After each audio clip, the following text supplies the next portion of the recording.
पुणे के चर्चित Ketan Agarwal murder case में पुलिस की जांच लगातार आगे बढ़ रही है। मुख्य आरोपी सिया गोयल और उसके प्रेमी चेतन चौधरी की पुलिस रिमांड भी 5 दिन के लिए बढ़ चुकी है। लेकिन इसी बीच इस हाई प्रोफाइल केस में एक नया और चौंकाने वाला मोड़ सामने आया है। जिस केस में अब तक हत्या की साजिश और सबूतों की जांच हो रही थी, अब उसी केस में वकीलों के बीच कानूनी जंग छिड़ गई है।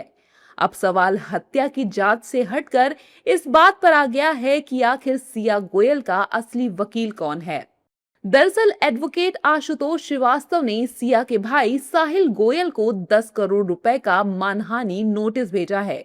श्रीवास्तव का दावा है कि सिया ने खुद उन्हें अपना वकील नियुक्त किया था और इसके लिए जरूरी कानूनी दस्तावेजों पर हस्ताक्षर भी किए थे।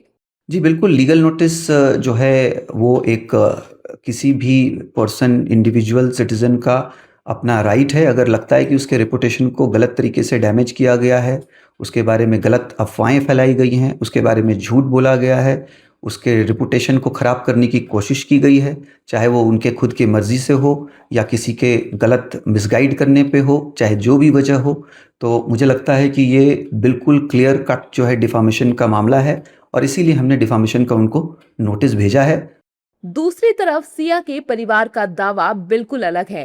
सिया के भाई साहिल गोयल का कहना है कि परिवार ने सिया की पैरवी के लिए एडवोकेट विपुल दुशिंग को नियुक्त किया है। यानी अब इस केस में आरोपी सिया की तरफ से पैरवी को लेकर दो वकील आमने सामने आ गए हैं। एक तरफ आशुतोष श्रीवास्तव और दूसरी तरफ विपुल दुशिंग। ये विवाद तब और बढ़ गया जब खुद आरोपी सिया गोयल ने कोर्ट में सुनवाई के दौरान कहा, आशुतोष श्रीवास्तव मेरे वकील नहीं है, विपुल दुशिंग कोर्ट में मेरा प्रतिनिधित्व कर रहे हैं। इससे पहले साहिल गोयल ने मीडिया से कहा था कि उनके परिवार ने आशुतोष श्रीवास्तव को कभी अपना वकील नियुक्त ही नहीं किया।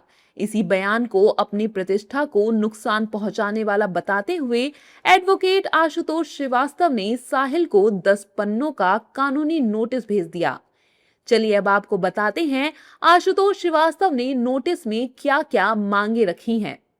48 घंटे में साहिल गोयल से लिखित माफी, सोशल मीडिया और यूट्यूब से बयान वाले वीडियो हटाने की मांग और 7 दिनों के भीतर 10 करोड़ रुपए का हर्जाना। इस बीच सिया के पिता प्रवीण गोयल भी कैमरे के सामने आए। उन्होंने कहा, मैं हाथ जोड़कर आपसे विनती करता हूँ। मैंने 7 दिन बाद दुकान खोली है, मुझे मेरा काम करने दो। मेरी मानसिक हालत ठीक नहीं है, मैं आपको कुछ नहीं बता सकता। फिलहाल पुलिस का focus Ketan Agarwal murder case की जांच पर है।